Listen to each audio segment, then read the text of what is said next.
Carole. I'm the Executive Director of the Tennessee Historical Society. Welcome to Tennessee 101, Tennessee Women in the Progressive Era. I'd like to go over a few things with you so that you have access to our resources and additional information. If I can get it to click for me, there we go. This is where you'll go if you want to sign up. We have 2 more sessions left in this series, tennesseehistory.org/home/programs, and you're going to look for the purple button there, purple being the color of women's suffrage. And that's what it'll look like with the different options down there at the bottom.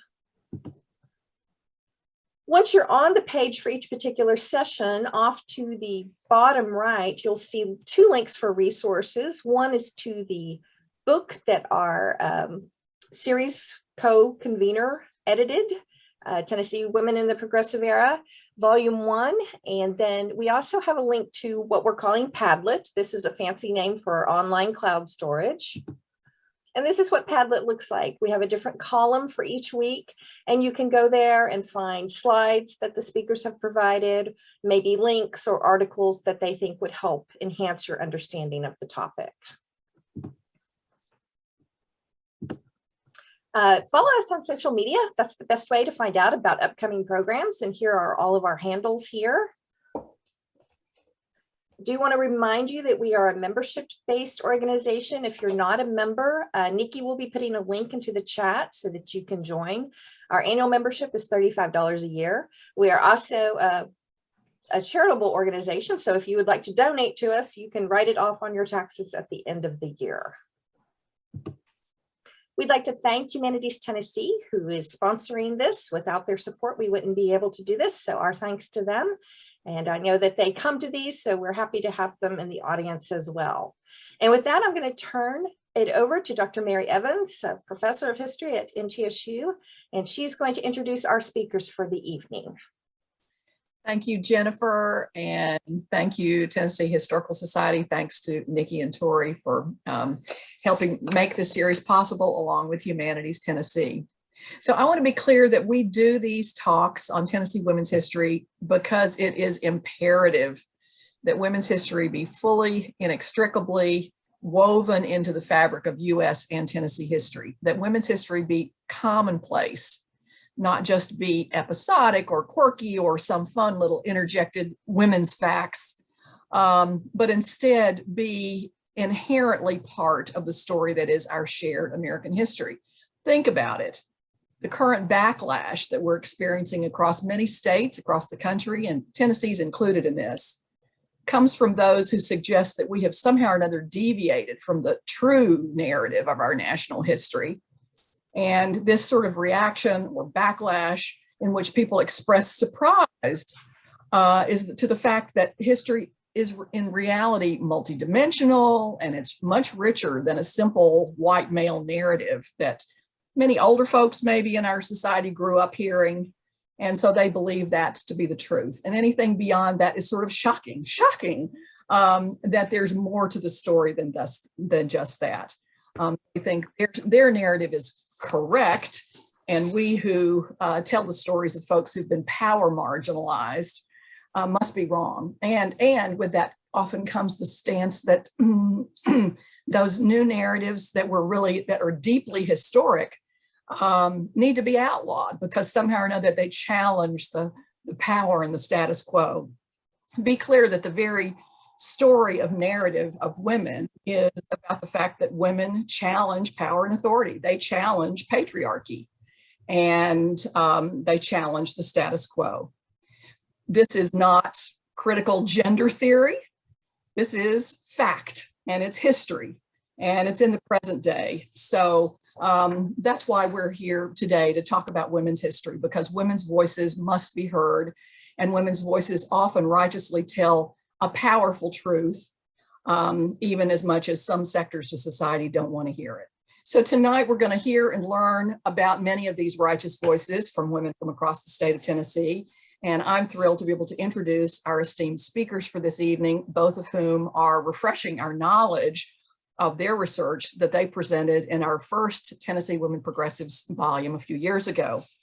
One of them is my friend, Nashville, Davidson County historian, Dr. Carole Bucy, who is professor of history at Volunteer State Community College in Gallatin, and who can speak on really any and every topic that we need to learn about. But tonight she's going to tell us about a Tennessee woman's challenge to Southern church patriarchy, because church patriarchy is the source of patriarchy, and her title is "Shall the Women Be Silent?"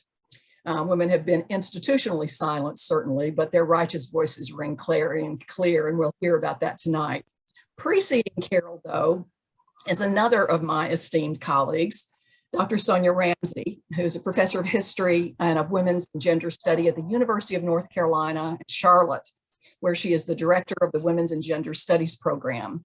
She's the author of Reading, Writing, and Segregation, A Century of Black Women Teachers in Nashville, and her chapter in our anthology on Tennessee women progressives in Volume 1 was on that very topic.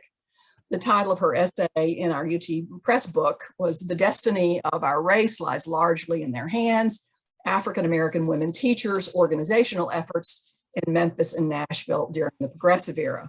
And her talk for us this evening, as is already on the screen, is African-American Women Educators in Memphis and Nashville. So Sonya, if you'll be the one to start this evening, and then at about at the half hour, you'll pass the platform over to Carole. And then Carole, at the top of the hour, if you'll hand the platform back to Jennifer, Jennifer will lead our Q&A, which we hope everyone will be participating in by entering questions into the Q&A function box during their presentations. So Sonya, to you. Yes, hello. Good evening, everyone. I'm so happy to be here. I want to thank Dr. Evans for inviting me, along with Dr. Uffelman and Dr. Kaur, and all their work on doing this series. I know doing these series are more than a notion. They're a lot of work, but the benefits are so great. So I won't take up everyone's time. I'll just go on and start. So I'm starting talking about urban education. I'm going to talk about teachers. And when we think of teachers, we often think of them in a certain image. And I want to look at them and kind of rethink our image of teachers and place them in context of the progressive era. So I'm not going to be talking as much about teachers in the classroom, but more about their service efforts and their activism outside the classroom, as true progressive era women were doing at this time. So let me go on and start my presentation for you. Let's see. Okay, oops, sorry, I'm speeding up too fast. Okay, all right, first, before I begin things, I like to just give us a grounding because of key terms and ideas that help you better understand what was going on in these women's lives at the time. And Dr. Evans was talking about all the kind of contending forces are trying to reshape our historical narratives. And I just wanted to make sure we're all on the same page about terms we hear in the news now that we may not have heard as much in the past, but it's here more now. First, I wanted to talk about the idea of just in general, Black women's history, African-American women's history. You might say, whoa, that's a subset of a subset of a subset. But actually, looking at the experiences of Black women's lives really can illuminate everyone's lives, because as Black women, we experience sexism and racism, but also live in a society of democracy. You have issues of class. They all intersect, and intersecting like an intersection in the highway. Looking at all these things is a way of understanding Black women's lives, because one particular thing doesn't affect them. They all kind of hit at them at different times, at different levels. So, and you'll see how that manifests in these teachers' lives too, as we talk. And I also wanted to talk about the term systemic racism or systemic sexism. Systemic means systems, large entities, not an individual person, not one person's effort, but large systems like educational systems, political systems, legal systems. And you'll see how these ideas of systemic racism affected these teachers' lives as they try to see the best things for their students in their communities. And then another term, a phrase created by the historian Dr. Evelyn Brooks Higginbotham, is called the politics of respectability. And so these teachers, imagine they're living in a time where they had little recourse from any kind of, no legal recourse really. They were faced onslaught, really danger in their very lives. And they created this strategy that perhaps if they were more respectable to combat the very negative stereotypes that had been pervasive since slavery, that maybe they'd be treated better. So that sounds simple, but in that idea, they thought they could, if they reinvented themselves and created new images, perhaps they could change society in a lot of ways. So you'll see by some of the teachers' actions how they have subscribed to this idea of the politics of respectability, which has really been a part of African-American life until recent years. And now it's kind of a backlash because people are like, that being respectable doesn't save you anymore. But at that time, that's one of the strategies they had. They also were bona fide activists too. So that's not all they did. It's just a major strategy. So I just wanted to start on some of those themes to try to get us grounded so we'll know kind of the underlying themes of what's going on in these women's lives. So first, I always wanted to go back a little bit, not too far. I could go back really far, but I just wanted to talk about during Reconstruction era, and that's the time after the end of the Civil War. The Civil War is over. The South is decimated. You have to Reconstruction to rebuild. They have to rebuild the South, and then we have to understand Southerners, especially white Southerners, were not that happy that they lost. Let's just be simple about that. They didn't want to reconstruct their South. They had the South they already wanted. That's why they were fighting. So there's an interplay there. There's an interplay between the federal government, who's going to control, how are they going to let the Southern states back in, and the states' governments, how are they going to reshape themselves? So you have the governmental tensions, and then you have the millions of African Americans, formerly enslaved people, now wanting to be free. They want everything freedom has to offer. They want to be part of the democratic fabric.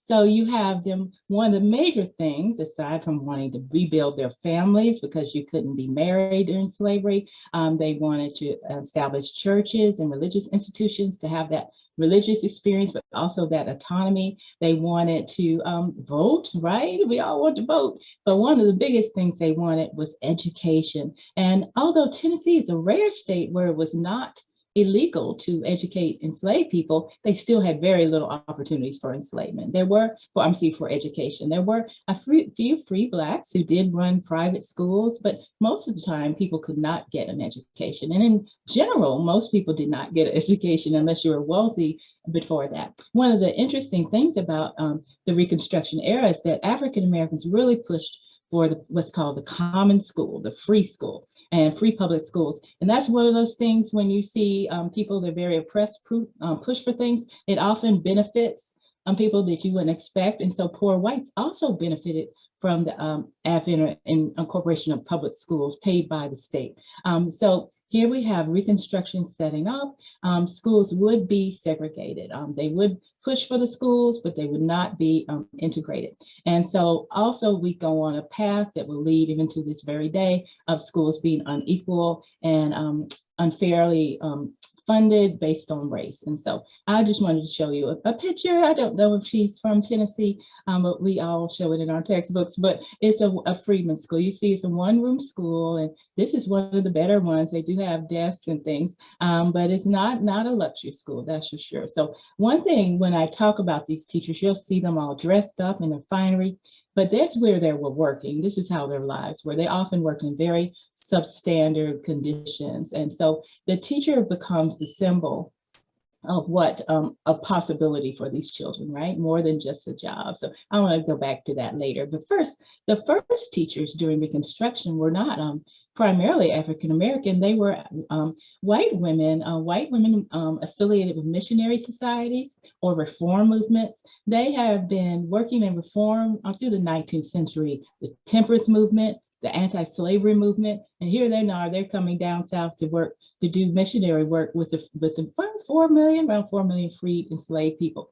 And some of them brought their little paternalistic ideas of going to save the lowly Black people, but they soon learned, they were so eager to learn that they were just a joy to teach because they just wanted knowledge was power to them. They could read, they could sign their name, they could read the Bible, and all kinds of ages from toddlers to grandparents were coming to school. So the first teachers were white women, and other religious leaders. Now, they weren't welcome in the South. It wasn't like a red carpet, come down here, northern white ladies, come down here. They risked their lives sometimes to come down and teach. And in fact, in Memphis in 1866, there was a race riot that burnt down all the Black schools that were established there. And the Freedmen's Bureau was an agency created by the government that helped build schools. So they burnt down all their schools. I guess they sent them a statement. So, but as you do, you rebuild. They rebuilt their schools. So this is the situation. It wasn't just a la land. And so the history I'm talking about is what I call hard history. It's not, it's a positive to it, but it's also contextualized around a lot of awful things. So, but that's okay, because when we learn the higher history, we know how much these people fought and how we can appreciate their achievement a bit better. We know what they had to actually come through, right? We know the real deal here. So other things now, Reconstruction, you have the advent of historically Black universities. You in Nashville, you have the missionary societies opening Fisk University, Roger Williams University. You have in Memphis the opening of Howe College, and then Lemoyne College, eventually Lemoyne College. So they're opening colleges to train primarily. They realize these missionaries are needing to move on. They've been there a while. They want to train African Americans to be teachers. They want to train African Americans to be ministers. And so you see some of the first Blacks coming into college, and going to college was similar to today, but not similar. You didn't get to go to college. Most people didn't get to get an education past the 8th grade or at all. And so you were given a privilege to attend college. And so doing that, you knew you couldn't just sit around and have a barbecue. You had to go out and serve your communities. And so one of the two kind of strategies for progress at this time, coming out of Reconstruction, you have a kind of rough time for African Americans. They lost their right, Black men lost their right to vote. Things were slamming down. Jim Crow segregation was setting in. So you're trying to figure out how to get out of this. And two of the leaders that really emerged during this time were Booker T. Washington, a former enslaved person, an extraordinary person that now opened his own university. He was a son of the South, and he believed, very pragmatic person. He believed in African Americans helping themselves. They actually called it self-help. He believed in industrial education, or that Blacks should learn skills. What he thought is that if Blacks could gain economic grounding, then they would eventually get social equality. But at the time, he was like not an advocate for social equality. And actually, he was called based on the 1895 speech an accommodationist. So basically, a person that would just give in. He said Blacks and whites can work together like fingers on a hand, but when they're separate, but together they can work like a fist economically. Well, other Black people, because all Black people don't think alike, that's for sure, did not appreciate his kind of acquiescing thing. But at the time, he was getting schools opened, he was doing things. So some Blacks thought he was just kind of doing what he needed to do to get things done.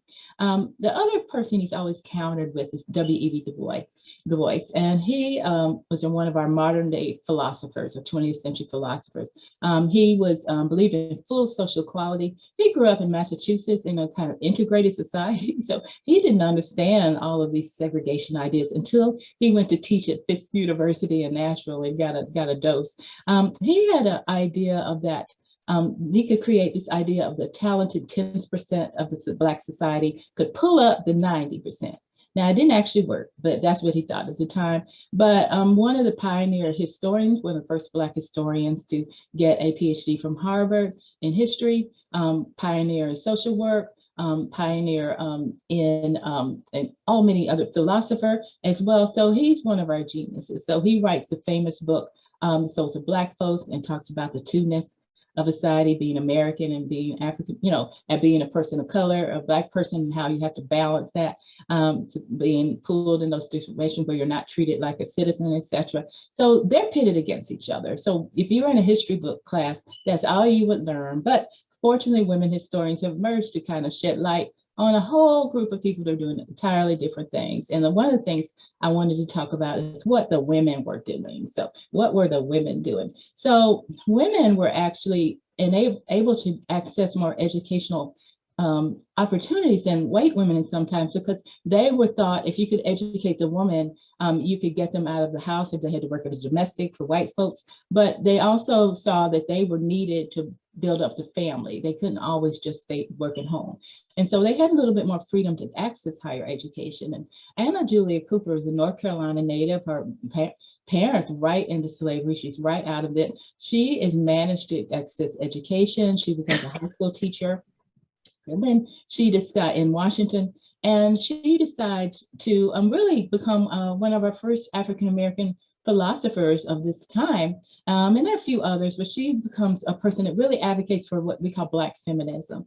And so as Du Bois and Washington are going back and forth on how things should be for Black people, she's saying, look to the women. She's like, only the Black woman can say where I'd win or enter in the quiet, undisputed dignity of my womanhood without violence and without suing or special patronage. Then and there, the whole Negro race enters with me. And she also advocated for women getting educations. That was how they were going to lift the race, right? So she's calling, and other women of her time, I'm going to talk about, and many of them from Tennessee, are saying this time is actually a woman's era. It's time for the women to take their rightful place in helping to reshape the society. So so she's often quoted and things, and a lot of people follow her philosophy, really advocating that one key strategy to get out of the situation they were in, which was lynchings and all kinds of things, was to educate people in general, especially to educate women.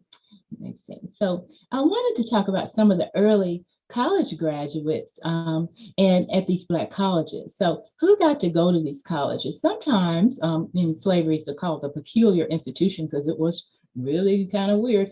Some of them were actually children of slave owners who couldn't really acknowledge them in public but actually send them to college. Others worked for years to get to college, or others had their whole communities raise money for them to get to college. So there are many different avenues to get there, but once you got there, you had the opportunity of reinventing yourself. So some of the colleges had actually high school programs because people didn't access to high school, but then others had more college level programs. You go in there and you come out learning Greek, learning how to read Latin. And that's a reinvention of yourself, because you were to go forth, as colleges said, to teach, go forth and serve. And you were going by precept, what you've learned, and example. So it's not just what you learned, you were a living role model for students of possibilities. You were also a symbol to those communities that what their communities could excel to. Teachers were not, they were not just the people in the neighborhood, they were deemed much respect. Teachers had so much respect at that time. So they didn't get to go to the beer joint and much, but they definitely had the respect of their community. So I just have some photographs. So this is the Lemoyne Owens Normal Institute in 1908. And first, and these are some of the teachers there. You have, first moving in, you start to see African-American teachers around the turn of the century. You also see you see some Fisk graduates there at the top, and you see also some for the 4 Fisk graduates of the college. And one of them is Virginia Walker, who eventually we'll talk about later, one of the first women to graduate from a college from Fisk in the South, one of the first African-American women. And then also you see Tennessee State. Now they are a land grant college. They were given money by the government to open colleges, and it was unequally funded. The white colleges got way more money, but then you have Tennessee State coming out around 1912, I believe.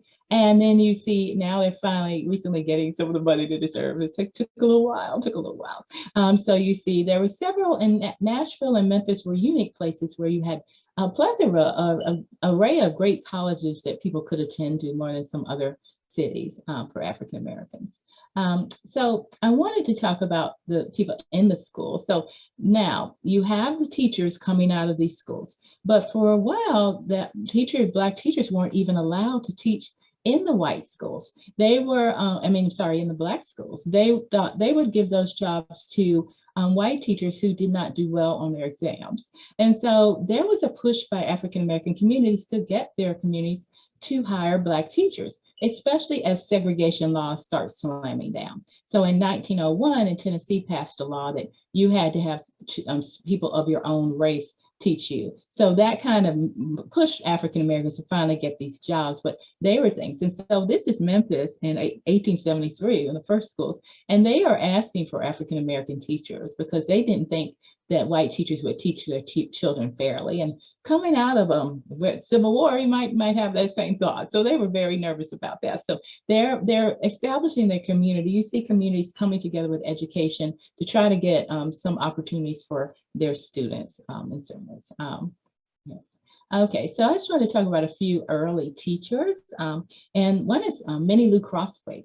And she'll come up later. She becomes a suffrage activist too. She was her mother, father unknown. She ends up going to Fisk University, gets a job. She marries the principal of the school, Mr. Crossway. But see, they argued that Black teachers couldn't get jobs because they couldn't pass the teacher's exam. The school board argued in Nashville. So they put her up to be the first one. They said, yes, we can. And they put her up to take that test. So I want you to know the pressure she must have felt having to pass that test. You had the entire Black community just like, yay, trying to wait and bated breath for her to pass that test. And she did pass. So they were able to hire her. And eventually they start hiring more African-American teachers. And then you see Lena Terrell Jackson. She was also a Fisk graduate. She could speak French, German. She taught Latin in high school, and she taught for over 50 years. So my first book was on Tennessee teachers in Nashville, and I actually interviewed teachers who had her in their classrooms, and they said she did not suffer any fools in her classroom. But we'll think of the pressure these teachers had, not just to the environment they're in with very limited textbooks, limited resources, but also the pressure that the community put on them to help their children. This is about all they could do. This is their main route. They didn't have other outlets. The teacher was going to be the person that helped their child make it through this segregated environment. And so think about that pressure. So they took their jobs very seriously. I just put a list of teachers there with some of the early teachers in Memphis there at the famous Cotrec School, if I'm pronouncing it right. I also wanted to, on the left, to talk about the schools, on the Rosenwald schools. The Rosenwald Foundation worked to build hundreds of schools across the South, which was very needed. Because as you have school boards building schools, they were either not building African-American schools or building very substandard schools. And in many parts of Tennessee and rural areas, they had limited access to schools. So what you see is the Rosenwald Foundation comes in to try to remedy some of that. But what African-Americans had to do often is their job, they paid fees and taxes to support the school system that did not put any funding in their schools. And then they also had to support the Rosenwald schools because they just built them, they didn't upkeep them. And so they had to pay what James Anderson, the historian, calls a Black tax, double tax, and just because they were Black. So it's not like they were they were doing extra work to sustain their schools. And historian Vincent Franklin, BP Franklin, argues that they used what's called cultural capital. They didn't have money, but they used their community resources and they drew on their educational activities to try to remedy some of the problems and inequities in the segregated schools. And here is toward the right, my right, was the Clay Street School in Memphis. And then the Cotrec School was the first brick school. And it was the idea to have a brick school. That was the kind of, we wanted to try to have a brick school. And that was an achievement in Memphis. So moving now, we've talked about the situation the teachers were in. I wanted to talk about some extraordinary teacher activists that emerged right out of Tennessee, right? And they are known all over the world, right? So I wanted to talk about the first person is B Wells Barnett. And I'm sure you've heard of her, but maybe if you haven't, she was born right out of slavery over there in Mississippi, and most of her family passed away from a cholera epidemic, I think the yellow fever. And she's 16 and she has these brothers and sisters to take care of. And she says, and she's like, I've got to go teach. That's what she learned to do at 16. So imagine your average 16-year-old going to take care of her family and dressing herself to look older and becoming a teacher. She does, and she actually eventually moves to Memphis. And she was a teacher and teaching. But she also liked to write. She liked to write things, and she ends up writing a column, and she's so feisty. And so I just wanted you to show her handwriting, but I'll read you what she says, because that's not easy to read, her handwriting. Let me see if I get it. So she's saying, things ran along smoothly for the next 2 years with the arrangement that she's writing for this publication. Until I asked Reverend Nightingale to sign an article I had written about the schools. It was in protest against a few and inadequate buildings for colored children and the poor teachers whose neutral and moral character was not the best. It has been charged that some of the recruits had little to recommend them, save the number of illicit friendships with members of the school board. And I felt such a condition deserved criticism, and that such a test coming from a man in his position would be heeded. Besides, I wanted to keep my position, and I feared that unless the article was signed by him, it would be charged to me. He did not want to sign that article. She did not play. She was calling out some of her fellow teachers, but also the conditions of the schools. Ida B. Wells would be known as a fighter. She did not care. She had no filter, as they say today. She'd tell people what they should do, whether they're fellow Black women, white men, things. She becomes an anti-lynching activist after her friends. She sees that her friend's grocery store, who owned a grocery store across the street from her press, gets murdered. And she takes that, she goes all over the world speaking, to Europe, speaking about anti-lynching, and she brings this issue to the forefront. She is what journalists call speaking truth to power, and one of the first really investigative journalists in a lot of ways. And so she's well known for her lynching activism, but she started as a teacher. She started as a teacher, and she started as an educator, and the educational opportunity she had enabled her to become a nationally known activist. She becomes a suffragette. She becomes, starts help found the NAACP. So I just wanted to show she did actually teach. You see Miss Ida B. Wells, and you also see some other people you see Miss Broughton, we're gonna talk about a little bit later.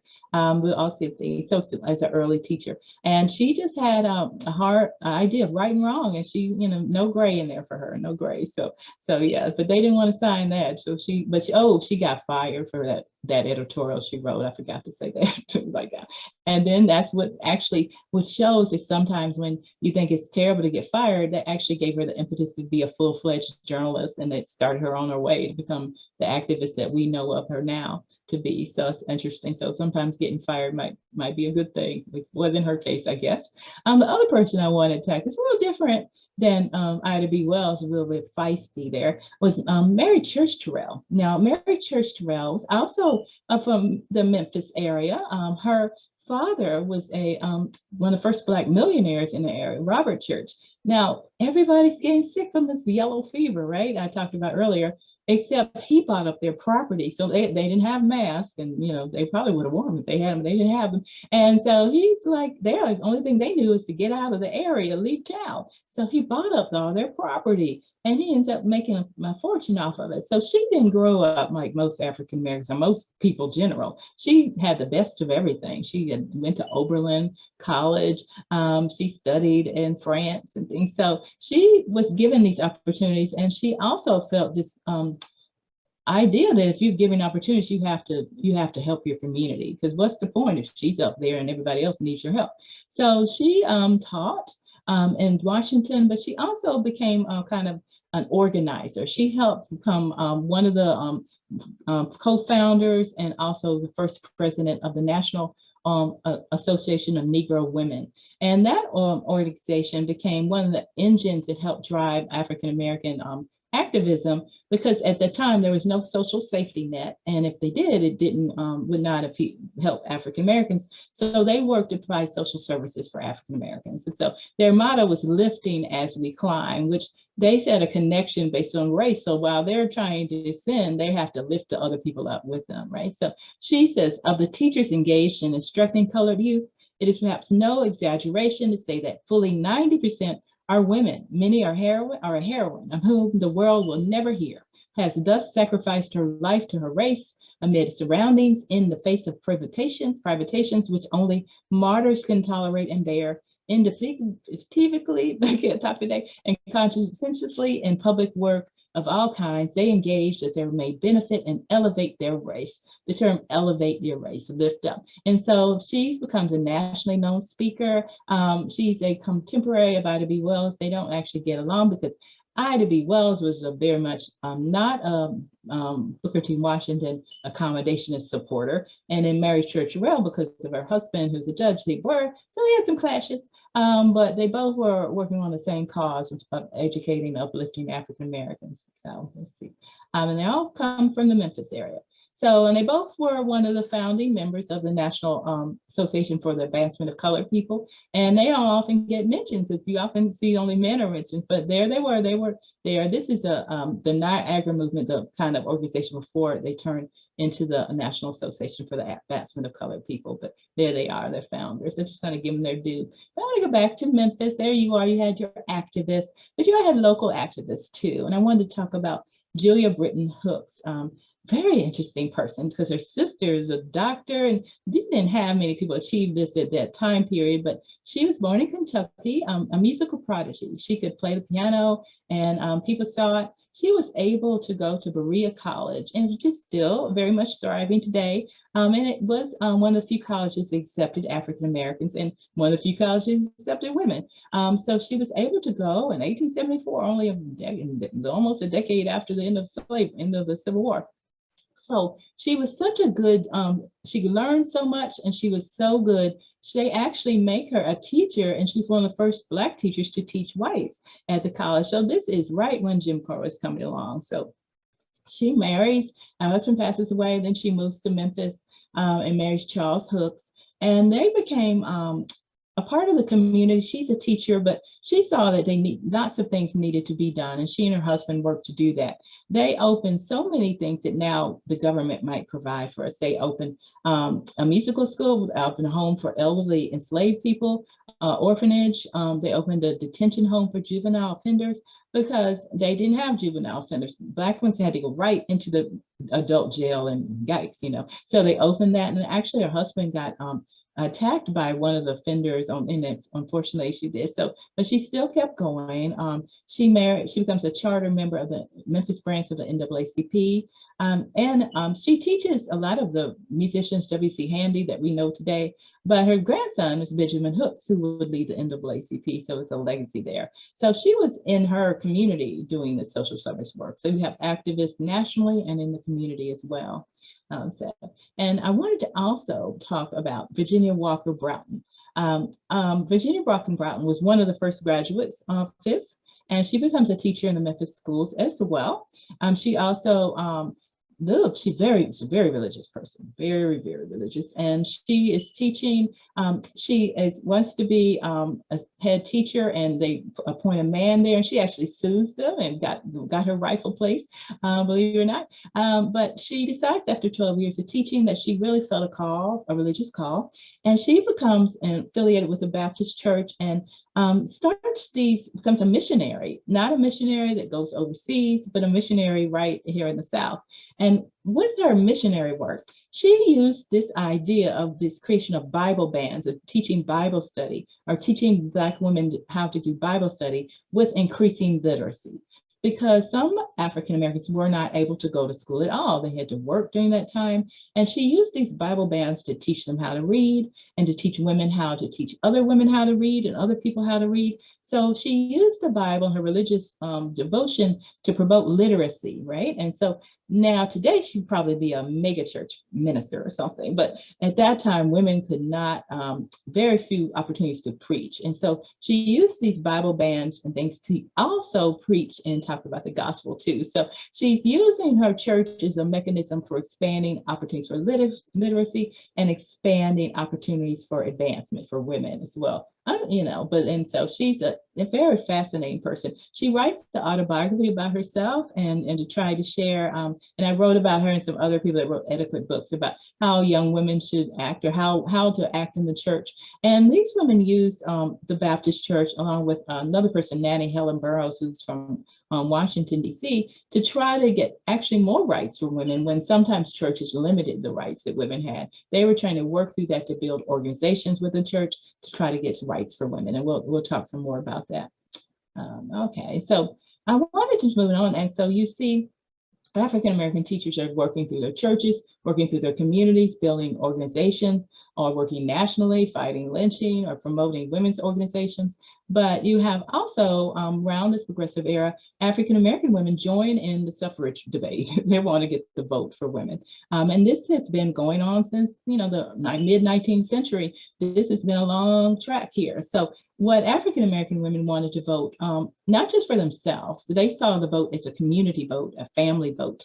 They saw the vote as a way of African-American empowerment. So they have been maneuvering around this within the Reconstruction era when the vote was given to Black males only. They were like, we're claiming that vote too, and we can't actually vote. But they also were maneuvering with white women suffragettes who some worked in, again, uniquely in Nashville, Nashville, Tennessee, Black and white suffragettes worked together in a rare thing. Oftentimes, one of the arguments for white suffragettes was to ensure white supremacy. So that wasn't big agenda for African Americans, you can see. So they were divided. But in Nashville, they worked together to try to get the right to vote. And so one person I wanted to talk about, or two really, Mamie Crosswaite. I mentioned her first as one of the teachers. She continues to teach. She ends up actually moving to Fisk University and becoming the registrar there. She becomes very active in women's suffrage, along with Juno Franklin Pierce. Juno Franklin Pierce wanted to vote for specific things. She saw how younger Black women who had gotten in trouble would be thrown in jail or really thrown in with hardened criminals. And she wanted a place for young Black women who had gotten pregnant or gotten in trouble to have some kind of safe place. And she wanted a detention home for young Black women. Now the state would offer that, but they didn't offer that for Black women. So her reason for the vote was specifically to get that. And so she works for that. They do get the vote. When women get the vote, she becomes the first director of the colored vocational school, detention school for Black women. So she had an actual agenda for why she wanted to vote. She later on, I think, founds the Black division of the Girl Scouts. So very much in the organization. So as these teachers, and she's still teaching at the time too, till she gets to be the director of the home. And of course, you have Mary Church Terrell there, who's a voting rights activist too, and Ida B. Wells. Ida B. Wells is we both have a funny story. Ida B. Wells moves to Chicago after they burned down her press, because she really called out the lynchers of her friends and said that, maybe you need to look and see who's actually having these relationships. And so she had to leave town with quickness. And she becomes a big suffragette and voting rights advocate in Chicago. You have this big, giant national suffrage march in 1913, and they wanted Black people to march in the back because they were afraid of offending the Southerners. They wanted to march in the back, and Ida B. Wells was not going to do that. So she just bombards her way in with her delegation of Illinois people and just starts marching. I guess they were scared to throw her out, and some didn't mind her being there, but she just walked on in. And Mary Church Terrell, there were 22 young women, and Howard University had formed, kind of reshaped or reconfigured their sorority into a new sorority. And one of their first public acts is they wanted to march in the suffrage march. And their parents were like, I think not, that's dangerous. And the university was like, I don't think so. You have to have a chaperone. So they got a chaperone, but they also got Mary Church Terrell, who had been an honorary member and helped them to march with them. And they wanted them to march in the back. And she's like, no. She just called her friend Inez Mulholland, who's the lady and the horse, if you remember the something march, and she said, you can march with the other college women. She let them march. So she wheeled and dealed and got them in. But you see the intersectionality. They're all fighting for voting rights, but there's racism within the fighting. But these Black women are facing racism and sexism, right? So you can see how that works, but they're fighting and still pushing through, seeking allies when they can and trying to work around the ones that weren't. So I think this is things I wanted to talk about. One of the things as the progressive movement was forming national organizations, and teachers were very much the foundation of doing that, from the National Association of Colored Women's and basically Colored Women's Clubs after 1914. And this association was an umbrella organization of clubs all over the South and Midwest, all over the country, really. And they are working in social service, activism, to try to help address some of the problems of society. And you see some of the members, you might know the names: Mary McLeod Bethune, you have Margaret Murray Washington, Booker T. Washington's wife, and then Minnie Crossway, right? You see, that's our Minnie. Janie Porter, other people all over the country, Charlotte Hawkins Brown, they own their own schools. So these were the major social activists of the day. And they were teachers, often were teachers. So just in summary, I wanted to just kind of have us rethink our world as teachers and place Black women in the progressive era too. Then remember, the era doesn't fit them because it wasn't that progressive for Black women, so just know that. But they were still trying to use organizations, activism to try to better the lives of African American women. But they had been doing that before, and they would do that after the progressive era fades into another era. So this was a continuous idea, maybe a long civil rights movement, as Jacqueline Hall says. So just thinking about that, also thinking about the avenues they used. Within Washington and Du Bois, they borrowed from both of them to create their own paradigms. Actually, they were the actual teachers in the classroom.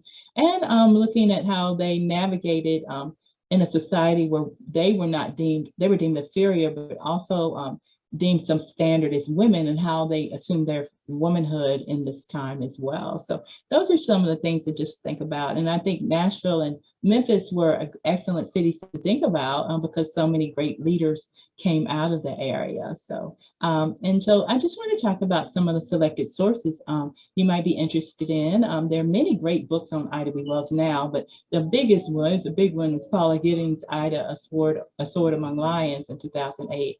And then there's a new book by Allison Parker about Mary Church Terrell, which is very in-depth. I'll tell you, she tells it all. And so that is I just wanted to show this picture because I've been talking about the big time leaders of the teachers, but they were everyday teachers working every day, teaching children this time. And this is a class picture at Nelson Mary Elementary School in Nashville, Tennessee there. So they were just doing what they could to help these children.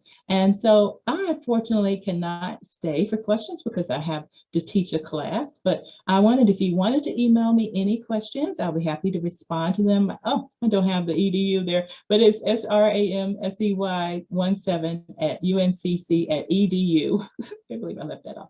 But yes, and I definitely will respond. But I wanted to thank, and also these are the reading, writing, segregation. Below that was my first book on Nashville teachers, and it takes teachers from the end of slavery to the 1980s. And then fortunately, being Dr. Evans' book edited in Tennessee Women in the Progressive Era. And then my upcoming book is about a modern day activist. I love the progressive era, but I somehow ended up doing recent history, but a modern day activist, Bertha Maxwell Roddy, and looking at these same themes as they carry them over to today.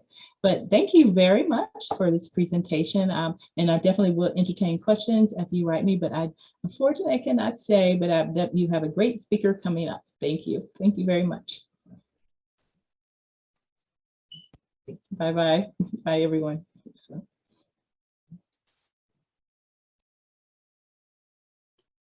Are you ready for me?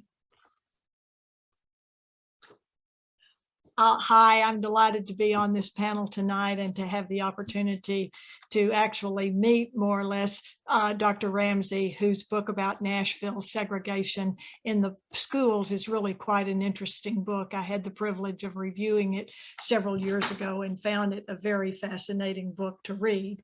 Tonight, I'm going backwards back to the first volume of Progressive Women.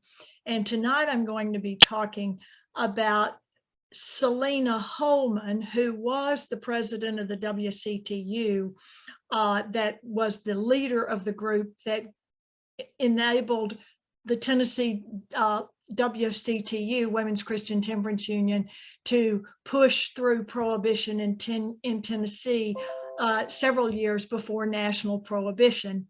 Now I'm going to take you back to her earlier life and a subject she was able to keep going throughout her entire life. I think Selena Holman is one of these characters in Tennessee history, and for that matter, US history, that has been completely forgotten, primarily because the WCTU has been more or less forgotten. But she is really quite a modern thinker for her time, and really probably the best philosopher of feminism at this particular time in Tennessee, if not in the entire United States, because she was able to articulate her positions about the role of women in society, and especially in the churches. Now, American history always begins with women being in separate spheres. Throughout the 19th century, men were the public sphere, women were in the private sphere. They were at home, they were emotional, they had children. Some women were hysterical, they were religious, and they were the ones who were taking care and raising the children. In the early days of our republic, they were referred to as Republican mothers. Now, here is what I think is a great paradox of American society. Here you give these women who are in the private sphere the almost total responsibility of the moral development of the children and the maintenance of religious values. And yet the women had no voice in the affairs of most churches in this country. Most of the leading denominations had no roles for women. They were not allowed to become deacons. They were not allowed to take leadership positions. The Civil War brought a big change for women, at least temporarily in the South, because according to Dr. Faust, in her book, Mothers of Invention, these Southern women had to take over the farms and plantations where white Southern women had to manage the whole economic system associated with those plantations. She felt that in this book, she makes the point that one of the things that finally brought the Civil War to an end, in her opinion, was the fact that these Southern women finally began to demand that the war stop and the men come home. So here is Selina Holman. She was born in 1850. Her father, like so many other men in Tennessee, enlisted in the Confederate Army. He died from wounds he received in a battle in 1864, leaving her as the oldest child of 5 children with her mother, the responsibility of surviving as a family and supporting these children. And so one of the things that happened very quickly was that her mother was forced to sell their home place down in the area of Lewisburg and Fayetteville in those southern counties in Middle Tennessee. Selina Moore,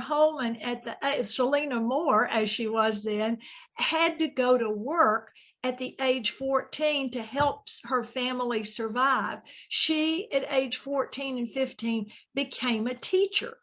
Now, during her growing up years, she taught, and she obviously had a great zeal for learning, because you see this in all of the prolific writings she later produced in her life. She loved books. She loved to read. It's clear from her writings. She was a very well self-taught woman, even though she never went to college. In 1874, she became very ill. She was 24 years old at this time, and a doctor was called in to see her. The doctor's name was Dr. Thomas Holman, and a year later, the two of them married. They lived for a while in a little town in the southern part of Tennessee called Mulberry, and then they moved into Fayetteville, where he established a practice there. Now, here is a comment that she made fairly early on. Men may change the changing conditions of, men may change with the changing conditions of modern life, but when women find themselves trying to keep in step with their fathers, brothers, and husbands in the new order of things, the brethren stand in front of them with a drawn sword and demand a halt, because they say the Bible forbids, when it does nothing of the kind. Selena Moore Holman and Dr. Holman had 7 children over the course of about 20 years. As you see here, the family with their youngest son in Fayetteville. And they were obviously— Carole, Yes. I'm sorry to interrupt, but we don't see your PowerPoint. Oh, excuse me. I thought I had given it shared screen. Well, hang on just a second. Okay, sorry about that. I'm sorry, because I can't see the Zoom. So you were doing such a grert job. We didn't really even need the images, but Well, that's, It you would might be want nice to to see see the her. images here though in a minute here. Now let's see if I can get, my camera is on. yes. And I guess when Sonya went into shared screen, mine went off of shared screen. So let me go back up here to my, and I will now share the screen again, bring up my PowerPoint, and we will, Yay. yay, now you've Okay. got it. And now you can see Mrs. Holman, you can see her very large family here. And they had a very comfortable life in Fayetteville, which enabled her to have free time that another woman with this many children would never have been able to have, to read, to study, and to question the things that she read. Now, an everyday part of Southern life was the church, and the Holman family was a member of the Washington Avenue Christian Church. Now, just calling that church a Christian church is of some debate today, because this church is now the Washington Avenue Church of Christ. It was one of those Restoration Movement churches that was established in the early 19th century. And they wanted this was a congregational group of churches. They were not united under a theological umbrella as the Methodists and Presbyterians were. They were like the Baptist churches. Each congregation was autonomous. They referred to themselves as the Christian church or the disciples of Christ throughout a good period of this era. They don't appear in the religious census that the U.S. Census Bureau takes in the years that end with 6 until 1906. And so there are no churches of Christ in the Census Bureau census of churches until 1906. So this church immediately, somewhere along the way, did become the Washington Avenue Church of Christ. It has been destroyed twice by tornadoes, but something very similar to this still stands there in Fayetteville today. Now, a common part of being a member of any of these denominations, particularly the Baptist, Methodist, Presbyterians, Churches of Christ, Disciples of Christ, Christian churches, was a regular publication that came out in the mail that you read. It was basically a newspaper.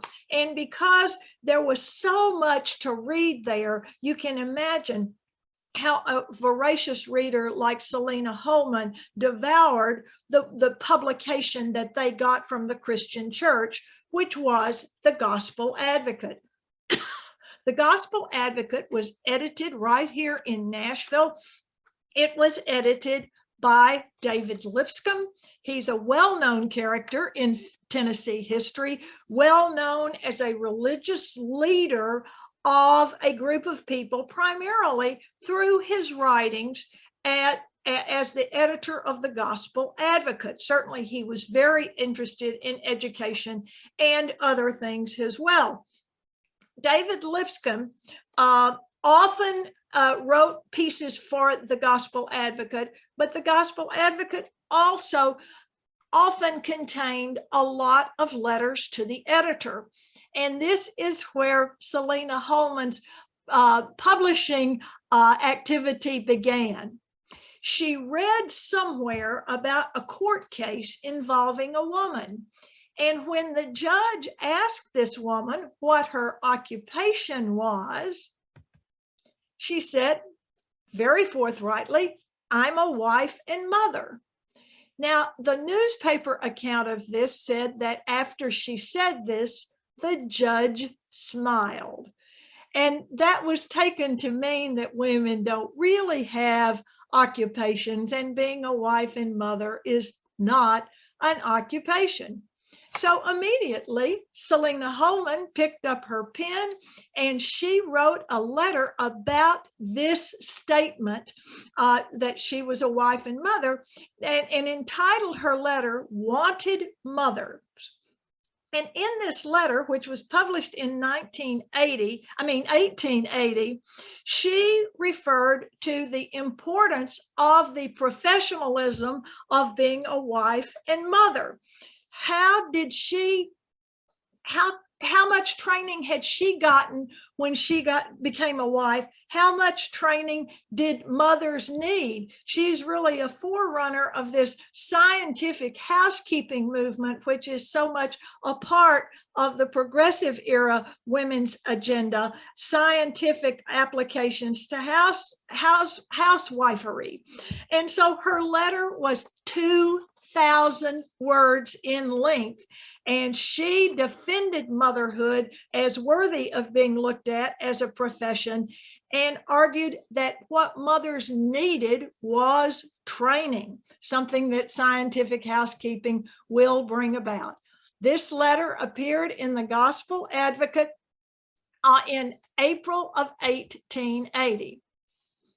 Where in all our broad land are the means of equipping the women who enter into the matrimonial field for the practice of this profession?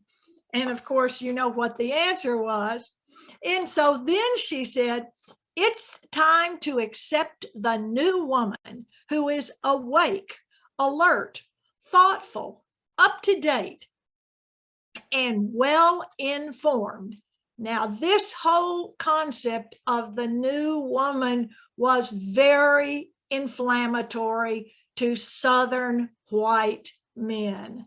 This was threatening the whole patriarchal establishment.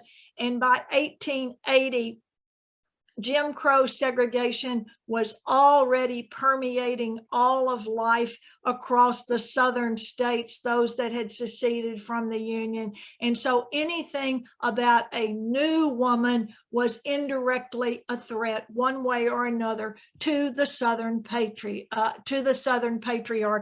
and what it stood for. So Selena Holman begins writing letters, and I think she wrote her last letter to the Gospel Advocate about 2 years before she died.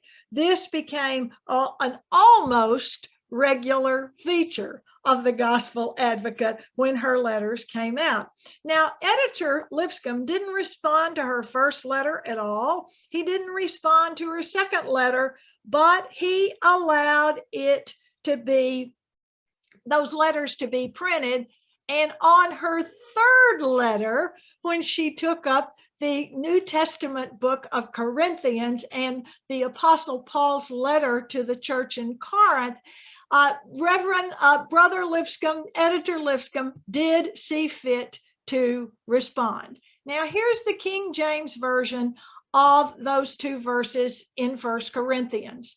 You know these, you've heard them from time to time, I'm sure. Let your women keep silence in the churches, for it is not permitted unto them to speak, but they are commanded to be under obedience, and also saith the law. If they will learn anything, let them ask their husbands at home, for it is a shame for women to speak in the church. And the Revised Standard Version of the same thing is slightly different, but you get the point. Women should not be speaking in the church. And she challenged this position, and the editor of the Gospel Advocate did respond. And this began a regular correspondence as to what the role of women in the church should be. And basically there was no role for women other than as Christians. That is the summation of his position, all of this. So after he responded, she starts responding, and this debate goes back and forth, all of these years. And I've read all of these letters, and am really hoping now that I've gotten back into this in preparation for this talk, that I'm going to get permission to put the letters up on the Tennessee Historical Society's Padlet so that you can read this correspondence, because it's really, really quite lengthy. And it is an amazing statement of what feminism came to be. And so she started going through the Bible and talking to the readers of the Gospel Advocate about the many contradictions that it had. For example, she says, the Bible says, children, obey your parents, wives, obey your husband. Then she says, does any person living believe that passage is always to be interpreted literally? Now, that's a key tenet. Literal interpretation of the Bible is still a subject that is being debated in many churches and denominations today. Is it always to be interpreted literally? Well, who wrote the words? The circumstances under which these books were written and translated has a lot to do with this as well. So she said that there were situations in which women and children shouldn't obey their husbands, simply because what if the husband told a child, the father told a child, or the husband told his wife to do something that was morally wrong? Should that be obeyed without any question? And she said the woman's liberation or emancipation began with the teaching of Jesus. She certainly didn't use the word liberation. That's much more of a 20th century term, but emancipation is quite the same thing here. Now, another writer who was not a member of the Disciples of Christ or the Church of Christ, the Christian church, whatever you choose to call it, was an evangelist from Ohio named A. Bunner. He often wrote pieces, not responses to letters to the editor so much, but pieces that were published in the Gospel Advocate.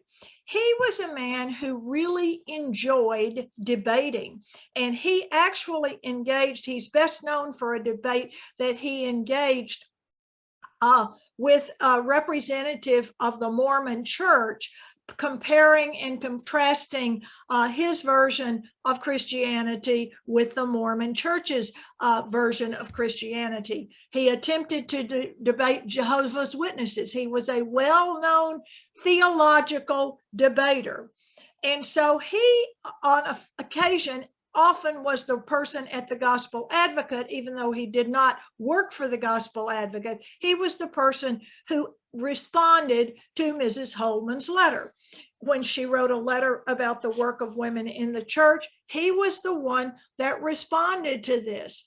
And he said that women should not have a public role in the church at all. So Holman then responds to this again. She said she was now making a study of the woman's question, and she wanted to look at it from every possible standpoint. Well, what about the widows and the unmarried women? What are they to do here? Let your women keep silence in the church? What does this mean?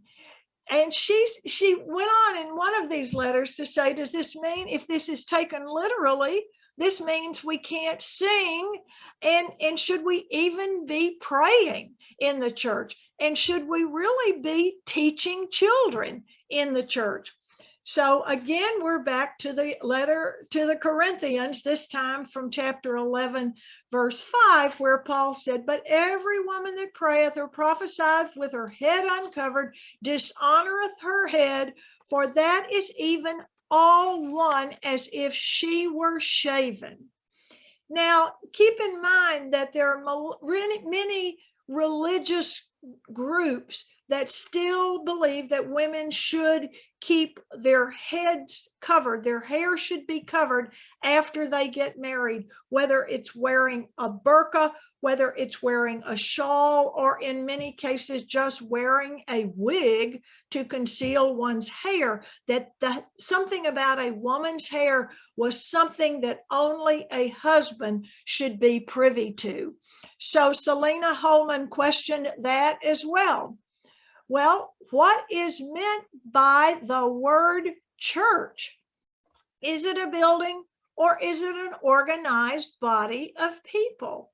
And if women can't pray, what can women do? Can women not speak out on any subject? Literature, science, temperance? Well, certainly not in the church. So then she goes to the Bible again and starts with the scriptural status of women, going to the book of Galatians. There can be no male and female, for ye are all one man in Christ Jesus. Now, she took that to mean women. Christ in the Christian religion has been woman's best friend, she said, she wrote. Slowly, surely, she has emerged from the darkness of heathenism into the full light and the perfect day of a Christian civilization. And she continued, she went to the Old Testament scriptures, the Hebrew scriptures, to the Psalms. The Lord giveth the word. The women who publish the tidings are a great host. She also goes to Isaiah, the passage that is familiar to many of you from Handel's Messiah. And then she said, I could never understand how a man could say that a woman shall not tell the story of the cross, Christianity, when she received her commission to do so from the Savior's lips. So she kept this thing going. She quoted theologians from Duke. She quoted interpreters of the scripture. She had great access to books. I'm not sure how she came about those books. The family didn't know, when I have talked to her descendants, anything about her reading habits or her library, but she felt that God wanted women to be included. And she became very interested in prohibition while living there in Fayetteville, and ultimately joined the Women's Christian Union in Fayetteville. Her writing got the attention very quickly of the state union and then the national union, and she did a prolific amount of writing for the Women's Christian Temperance Union, something that Mr. Lipscomb did not approve of in any way. He thought that women should not be involved in anything that political, and she then took him to task about the fact that his church served real wine when serving communion, and she felt that as a supporter of temperance and prohibition, that the church should not be using wine, but should instead be using grape juice. And so she kept this debate going for these many years. She was the president of the WCTU in 1915 when she got a case of appendicitis. She seemed to be in very good health, but as you know, surgery was very dangerous in those days. Her appendix was removed. She died 2 weeks after it was removed from an infection from the operation. Now, apparently, shortly before she died, she knew that she did not have long to live. So she told her family and friends that when she died, she wanted an evangelist from Alabama, Mr. Lattimore, to preach her funeral rather than David Lipscomb. Neither of these two people ever budged an inch in this debate, but it is quite a remarkable piece of writing, the collected works of Selena Holman, and I hope to be able to get those all put together. Thank you very much.